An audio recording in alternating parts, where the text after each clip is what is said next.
O tema do vídeo do Eu Profissional hoje é sobre assimetrias, disfunções e doenças. Um tema bastante polêmico no meio profissional, principalmente no que organiza o ciclo multiprofissional. E aqui de uma forma bem tranquila, bem relaxada, eu quero fazer esse bate-papo com você que é profissional da área da saúde. Seja você fisioterapeuta, profissional de educação física, ou até médico, nutricionista. É independente disso. Muitas vezes a gente visualiza aí no nosso dia a dia algumas questões, alguns achados e acaba trocando um pouco as nomenclaturas. E eu penso que para um nivelamento de informações isso é importante. Eu recebo muitas vezes no meu Instagram, lá na caixinha inbox, algumas dúvidas, algumas mensagens, principalmente dos personal trainers, acerca dessas questões, dando nomenclaturas um pouco, não vamos dizer assim erradas, mas talvez mal incompreendidas em relação a esse tipo de problema. E é por isso que eu quero fazer esse vídeo do Eu Profissional de hoje, para a gente botar os pingos nos is, beleza? Se você quer entender um pouco mais sobre o que de fato é uma assimetria, uma disfunção e uma doença, acho extremamente válido você acompanhar o Eu Profissional de hoje. Vamos comigo?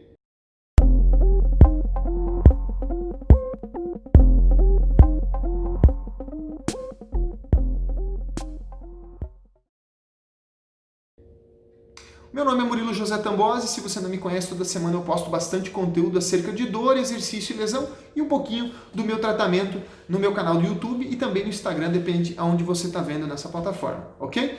O vídeo do Eu Profissional são sacadas, insights, raciocínios, coisas da minha prática, daquilo que eu visualizo, do que o Murilo como profissional conhece e aprofunda dentro do seu tratamento, dentro do seu treinamento, né? E uma coisa que me gera um pouco de desconforto é ver essa falta de padronização entre alguns entendimentos acerca da saúde das pessoas. E para você, personal trainer, principalmente, profissional da área da saúde, fisioterapeuta e personal trainer, que trabalha com movimento, vamos falar assim, né? Eu acho isso valioso. Eu primeiro queria contextualizar o conceito de assimetria, né? A gente já sabe que uma coisa assimétrica é quando uma é diferente da outra. Então, por exemplo, você tem uma perna assimétrica em relação a outra, você tem uma perna menor que a outra, ou você tem um volume da sua coxa direita maior que a outra. Isso são assimetrias, ok? Mas, Murilo, isso é meio óbvio, eu já sei dessa situação, por que você vai falar um vídeo sobre isso? É um pouquinho mais complicado do que parece, tá? E aqui eu gosto de puxar um exemplo.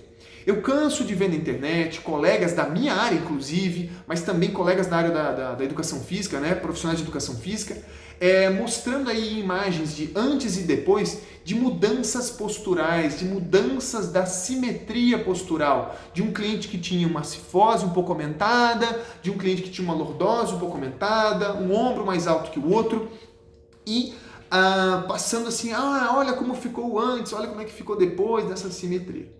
Pois é, sabe o que indica uma assimetria? Nada. Nada, nada, nada. Por quê? Quando você vê, e aqui tenha calma se você já ficou um pouco contrariado no que eu acabei de falar, mas ele é apenas um achado, ele é aleatório, ele não explica o motivo daquele problema. E a pior coisa que você pode fazer, então vamos primeiro ao que não se faz quando se acha uma assimetria. E depois você vai entender o contexto da disfunção e da doença. O que não se faz com uma assimetria? Quando você visualiza uma assimetria, você vê um sinal em que o corpo está desequilibrado, correto? Você ter uma coxa maior que a outra, existe um desequilíbrio. E é legal porque o personal trainer ele faz uma avaliação antropométrica, né, das dimensões do tecido adiposo ou da perimetria da coxa, sei lá, do bíceps, enfim, né? Então ele já suspeita, peraí, se esse cara tem mais músculo numa perna que a outra, existe um desequilíbrio, existe uma assimetria. Mas ela é um achado apenas de que algo está errado. Ela não conclui alguma coisa, certo? Então, se você tem um ombro mais curto que o outro, é extremamente precoce, errôneo, com todo o perdão a palavra que eu vou falar agora, ignorante, achar que é um encurtamento de um trapézio superior, uma insuficiência do romboide, sabe? Isso, com todo respeito, isso não indica nada disso. Nada, nada, nada disso. Por quê? Porque para você dizer que existe um encurtamento de um músculo, tem que haver um comprometimento neurológico. Um músculo ele só encurta, e aqui eu poderia ir para longe desse vídeo, né? Nossa, eu poderia dar 1000 explicações. Inclusive vamos ter uma live, talvez quando você ver esse vídeo já tenha surgido a live, mas vamos ter uma live acerca desse contexto com um profissional da educação física, tá? Mas enfim, o encurtamento, para que ele exista de fato uma diminuição da amplitude do músculo, precisa haver um fenômeno que na maioria das vezes ele é neurológico, que pode ser desde um espasmo protetor desse músculo, ele está protegendo alguma coisa, ou aonde ele se conecta no ponto A e no ponto B, né, que a gente chama de origem e inserção, mas essas conexões, elas não estão na posição anatômica, por outros motivos. Então, quando você vê um ombro elevado, meu amigo, minha amiga que é personal trainer, não suspeite que isso aqui está encurtado. Não é assim que funciona. Isso é uma estratégia compensatória do corpo do indivíduo mediante algum problema. E aqui eu vou dar um exemplo, que daí vai contextualizar a ideia de disfunção. Então eu vou dar um exemplo assim que já aconteceu comigo. Paciente do sexo feminino, aproximadamente 46 anos, 16 anos de dor no ombro direito, limitação para abdução. Isso foi caso curioso no meu Instagram, se você não viu, mas é para você tentar entender o que eu quero dizer. E o paciente chega para mim com essa posição aqui. Murilo, poderia ser pela dor que ela tem no ombro como um espasmo protetor? Poderia. Poderia ser uma deformidade estrutural por um problema, sei lá, do nascimento dela? Poderia. Poderia ser talvez ali um trauma, uma fratura de clavícula, uma lesão cervical, ela tem uma hérnia cervical e o corpo está protegendo. Eu estou criando aqui algumas que eu já vi, que eu sei que tem relação. Poderia. A causa do problema do cliente era um problema no rim direito. E aqui eu dou uns minutos de silêncio para você que é personal trainer, também fisioterapeuta, porque alguns fisioterapeutas ainda não tiveram essa sacada. A causa do problema dessa cliente de 16 anos com dor no ombro, que passou por 5, 6 especialistas, viajou para fora do estado para procurar tratamento, em uma sessão com melhora de 70% era o rim direito. Depois a gente fez mais 2 atendimentos, ajustei umas coisinhas e tchau. Você pode acreditar, pode duvidar, pode mandar uma mensagem aqui embaixo para mim e questionar, mas a verdade é essa, ok? E agora eu vou te explicar, porque senão você vai achar que eu sou maluco, né? Vou te explicar. E tem N conexões, N. Mas no caso dessa cliente, a conexão era mais simples do que você pode imaginar. Veja só, para que você tenha uma assimetria no ombro direito, como por exemplo uma inclinação desse jeito, você pode ter simplesmente o seu tórax numa posição assimétrica. Então esse tórax ele não está reto, simétrico, ele está inclinado desse jeito, levando a cintura escapular nessa mesma inclinação. Eu estou exagerando um pouco, né? Mas também poderia ser o contrário, esse tórax poderia estar para cá e por compensação o ombro fazer isso. Mas no caso dessa cliente, desse jeito. Para que o seu tórax fique desse jeito inclinado para a esquerda, ele tem que ter uma sutil rotação para a direita. Por quê? Biomecânica da coluna. Isso é uma coisa extremamente básica, tá? Existem princípios para isso, métodos para se avaliar essa situação, mas se ela inclinou para cá, ela tem que girar para lá anatomicamente, fisiologicamente, a menos que haja um trauma ou alguma coisa estruturada ali. Mas não era o caso, ok? E isso tudo não é diagnóstico, colega profissional. Isso é apenas assimetrias. Olha só. Isso é apenas assimetrias, um ombro mais alto que o outro, um tórax mais inclinado para cá, rodado para lá. Então, quando ela for fazer um movimento de rotação, para cá ele vai de boa. Para cá ela vai, não vai tão bem. Entendeu? Concorda que se esse ombro está assim, há uma tendência que ela tem um desenvolvimento diferente do trofismo muscular de um lado, tá? Porque isso também já teve no meu Instagram confusão nessa palavra. Não, então, o volume trófico dessa musculatura diferente dessa, tudo isso é simetria. Nada disso é diagnóstico. Mas depois de eu avaliar essas assimetrias, eu vou testando algumas estruturas que vão afunilando. Então eu pego várias assimetrias, vários achados, vários sinais, vamos dizer assim, e vou afunilando até chegar aqui, ó. Aqui é o problema do paciente. E aí, por que é que eu sei que é o problema? Porque daí, depois que você trata, algumas dessas assimetrias começam a sumir. A limitação do movimento do cliente some, a dor some, uma infinidade de coisas mudam, ok? Enfim, para que ele faça esse movimento tórax, não pode haver uma expansão, uma excursão diafragmática normal. Quando ela puxa o ar, esse diafragma não pode estar normal. Porque se ele tivesse normal, esse tórax teria uma movimentação mais natural e mais simétrica. Então, uma das suspeitas é um problema na limitação do diafragma. No caso dessa cliente, por uma perda da mobilidade do ritmo no sentido crânio, caudal, né, para baixo, do rim direito. Porque ela teve infecções. Então, ela teve infecções nesse rim, inflamações e coisa e tal, cálculo renal, há anos atrás. Esse rim não desliza no sentido caudal, né? Então ele não vai de cima para baixo como deveria ser. Por volta de 1,5 cm alguém tem que deslocar. E quando ele não desloca, automaticamente esse diafragma, quando ele for, imagina que o diafragma está aqui, só para você ver no vídeo, né? Quando ela for puxar o ar, esse diafragma não vai descer, porque existe uma restrição, uma aderência na mobilidade entre fígado e rim. Eu várias vezes já coloquei essa restrição no meu Instagram, em vídeos, mostrar imagens de ultrassom, existe estudo científico em cima disso. Não tem nada que eu não estou falando aqui que é lógico, tá? Enfim, então se esse diafragma não desce na hora da inspiração, na hora da expiração ele vai subir muito. e o seu tórax inclina e roda, como eu acabei de exemplar.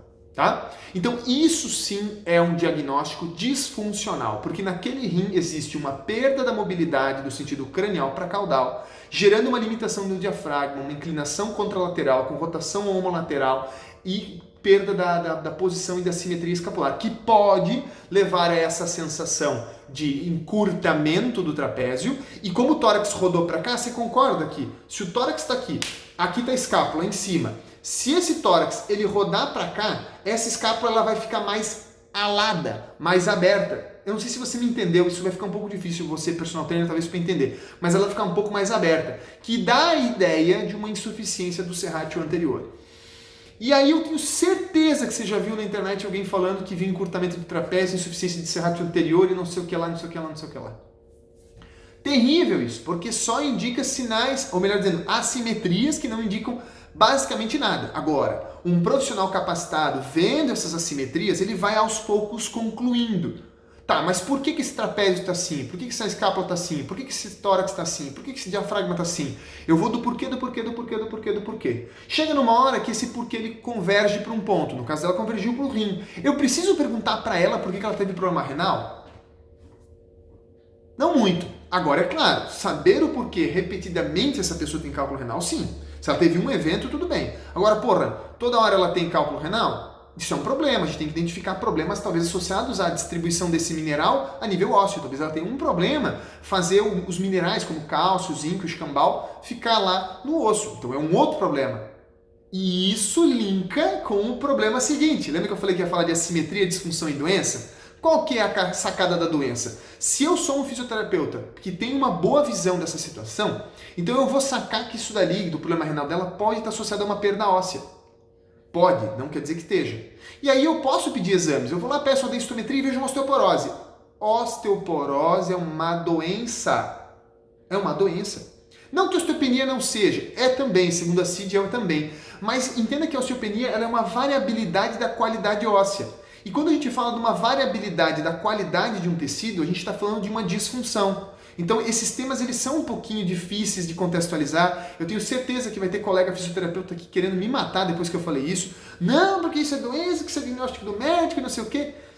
Tá bom, tudo bem, eu respeito, eu entendo, mas isso é uma questão muito difícil de dividir. Não é à toa que existe uma briga muito grande entre o que é fisioterapia, o que é medicina e o que é educação física. Existe uma briga muito grande, o que é doença, o que é disfunção, do que é uma simples assimetria. Mas é para isso que eu estou fazendo esse vídeo profissional, para mostrar a visão que o Murilo tem em cima disso. Cirrose hepática é uma doença. Esteatose é uma disfunção, é uma variação da qualidade. Entendesse? Por quê? Porque não instalou uma doença ainda. Agora, uma osteoporose é uma doença, o osso já está extremamente poroso, fraco. Se o paciente tiver uma simples queda, ele quebra. Então, se eu saquei que esse rim desse cliente repetidamente tem esses problemas, de filtração e acabam tendo cálculos, eu posso sacar que esse cliente talvez tenha algum problema ósseo. E aí eu peço uma densitometria, vejo uma osteoporose e falo: oi, meu amigo, que bom que você trouxe meu exame, você tem uma osteoporose, eu vou te encaminhar para o doutor fulano de tal, médico, especialista em envelhecimento. E eu faço isso, eu tenho esses parceiros no meu consultório.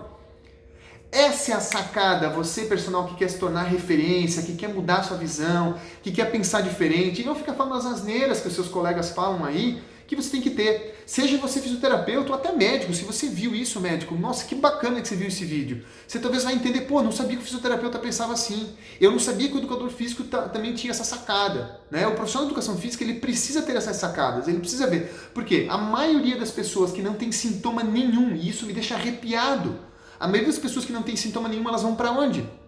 Elas vão fazer exercício físico. Muitas vezes sem acompanhamento, mas quando elas fazem com acompanhamento e elas, entre aspas, adoecem ou ficam disfuncionais, começam com sofrimento, talvez isso tudo poderia ter sido evitado se o profissional que atende elas tivesse esse olhar clínico.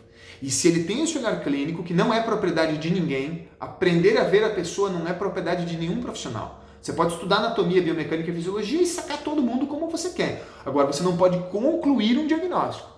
Concluir um diagnóstico, colega personal trainer, não é sua função. Você pode concluir que a função está boa ou não está para a sua prática, mas concluir que esse cliente está disfuncional, que ele tem um contexto disfuncional e que isso gera um prejuízo para ele, é papel de outro profissional. Concluir que tem uma doença não é meu papel. Eu vi lá a osteoporose, o que eu falo ao paciente? Olha, você tem aqui uma possível doença que precisa ser investigada. Você pode ter N motivos para ter osteoporose. Eu só dei uma ideia, mas eu suspeitei disso quando eu vi a repetição de um cálculo. Eu poderia ter suspeitado disso em outras circunstâncias, talvez testando a mobilidade da coluna dela. Eu falei, nossa, que coluna dura, rígida, que dolorosa. Será que não tem uma perda óssea aqui? É só um exemplo, meio lúdico aqui. Beleza?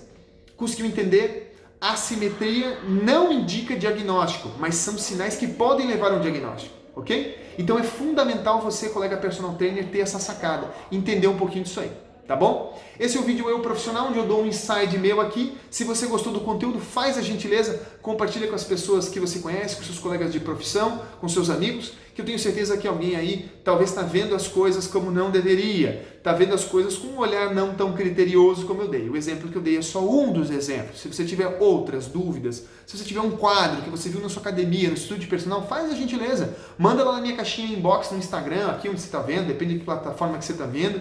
Manda uma mensagem aqui para mim no canal do YouTube, que eu tenho certeza absoluta que você vai conseguir ter uma solução um pouco maior para o seu cliente. Você vai saber que problema que ele tem.